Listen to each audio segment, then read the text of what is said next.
고난주간 둘째 날 화요일 특별 새벽기도에 함께 말씀 나누도록 하겠습니다.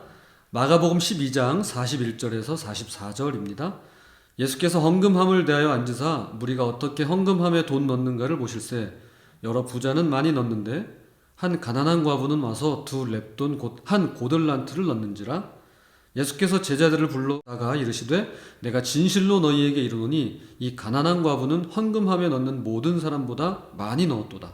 그들은 다 그 풍족한 중에서 넣었거니와 이 과부는 그 가난한 중에서 자기의 모든 소유 곧 생활비 전부를 넣었느니라 하시니라. 아멘. 둘째 날도 어김없이 예수님께서는 성전에 오셨습니다. 주일엔 모든 걸 둘러보시고 어제 월요일엔 사람들을 내쫓고 책상이며 의자 등을 뒤집어 엎으시며 난리를 치셨고 오늘 화요일엔 또 다른 모습으로 성전에 계십니다. 그런데 오늘은 성전에 가만히 앉아 계십니다. 어디에 앉으셨나 보니까 헌금함을 마주대하고 앉으셨습니다. 헌금함을 뚫어져라 쳐다보고 계신 것입니다. 헌금함을 쳐다본다는 게 무슨 의미일까요? 누가 헌금하는지 또 얼마나 드리는지를 보시는 것입니다. 제가 만약에 헌금함 앞에 의자에 앉아서 누가 헌금하는지 얼마를 헌금하는지 본다면 기분이 어떨까요? 지금 예수님께서 그러고 계십니다. 예수님은 참으로 기상천외한 분이 아닐 수 없습니다. 제가 보면 누가 헌금하는지는 잘 알겠지만 얼마를 하는지는 모를 것 같습니다. 하지만 주님은 사람의 속마음을 꿰뚫어 보시는 분이십니다.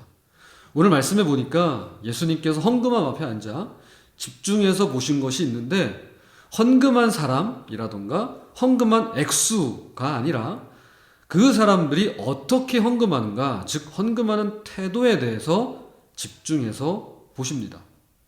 41절입니다. 예수께서 헌금함을 대하여 앉으사 무리가 어떻게 헌금함에 돈 넣는가를 보실세.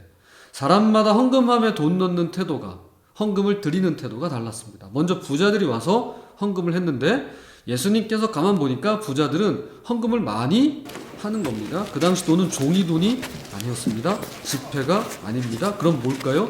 동전입니다. 금화, 은화 같은 주화입니다.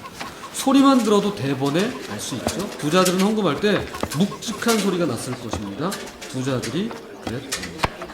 부자들 몇 사람이 헌금한 다음 이제 가난한 한 여인이 와서 헌금을 하게 되었습니다. 예수님께서 보니까 이 여인은 가난한 데다 또 과부입니다. 남편이 없어요. 지금도 쉽진 않겠지만 그 당시는 고아와 더불어 가장 어려운 최하층에 속해 있는 분들이 남편 없이 홀로 사는 과부였습니다. 사회적으로 경제적으로 가장 힘들게 사는 분들이었습니다. 이 가난한 과부가 헌금하는 걸 보니까 벌써 소리부터가 달라요. 얼마인지도 대번에 알 수 있을 정도입니다. 땡그랑하고 소리가 들리는데 두 렙돈 곧 한 고들란트입니다. 41절 42절입니다. 여러 부자는 많이 넣는데 한 가난한 과부는 와서 두 렙돈 곧 한 고들란트를 넣는지라. 한 렙돈은 청동으로 된 가장 작은 동전이었습니다. 오늘날 돈으로 하면 1,500원 정도라고 합니다. 하루 일당의 64분의 1 정도였습니다. 두 렙돈 하니까 3,000원 정도를 낸 것입니다. 부자들이 묵직한 돈주머니를 넣은 것에 비하면 정말 아무것도 아닌 액수입니다. 3,000원이면 밥값 안 됩니다. 버스 2번 타면 끝이겠네요. 그런데 예수님께서 이 모습을 보시고는 다음과 같이 말씀하십니다.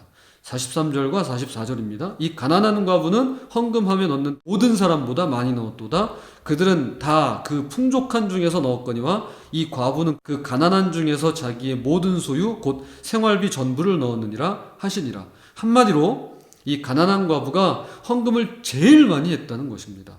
부자들은 돈이 많으니까, 돈이 있으니까 그 많은 것 중에 많이 낸 것뿐이고 지금 이 과부는 생활비 전부를 넣었다는 것입니다. 돈이 많으면 헌금 많이 할 것 같지만 아닙니다. 반대로 돈이 없다고 헌금 못할 것 같지만 이것도 아닙니다. 주님의 기준은 분명하고 명확합니다. 어려운 중에 힘든 가운데 정성껏 마음 다해 드리시는 분들이 모든 사람보다 많이 한다라고 하는 것입니다. 교회 다니시는 분들이라면 헌금을 합니다. 교인의 의무 가운데 하나가 헌금 생활입니다. 이것은 누구도 강요할 수 없고 강요해서도 안 될 것입니다. 헌금은 형편껏 드리는 것이 가장 좋습니다. 부자라면 부자의 형편에 맞게, 과부라면 과부의 형편에 맞게 드리면 되는 일이죠. 그러나 그 형편의 기준을 누가 정할까요? 교회에서 정하나요? 목사가 정하나요? 세금으로 정하나요? 아니면 내가 정하나요? 그래서 성경에 11조라는 기준이 있습니다. 아브라함이 멜기세덱에게 10분의 1을 드린 것으로 출발해서 교회는 이 전통을 따르고 있습니다. 구약시대의 레위인들은 이것을 받아 생활했더랬죠. 그리고 오늘날 대부분의 교회도 11조를 강조합니다. 저는 이 말씀을 함께 나누시는 분들이 헌금 생활을 정성껏 했으면 좋겠습니다. 물론 저를 비롯해서요. 특별히 11조 생활을 규칙적으로 할 수 있다면 더할 나위 없이 좋겠습니다. 저희 교회는 11조를 하시는 분들도 계시지만 그렇지 못한 분들도 계십니다. 저희 교회에 안 하셔도 됩니다. 다만 11조 생활은 꼭 하셨으면 좋겠습니다. 여기가 아니라 다른 곳에라도 꼭 마음을 담아서 11조를 드릴 수 있다면 좋겠습니다. 경제적인 형편의 기준이 나에게 있지 않고 내 형편을 누구보다도 잘 아시는 하나님께 있음을 믿음으로 고백하면서 오늘 이 과부의 심정으로 드릴 수 있다면 너무 좋겠습니다. 오늘 누가 정성을 다해 주님께 드리시기를 원하시나요? 오늘 누가 성경과 교회 전통에 따라 어려운 이웃들과 가난한 분들을 향해 재정을 흘려보내고 더 흘려보낼 수 있다면 얼마나 좋을까라고 생각하실까요?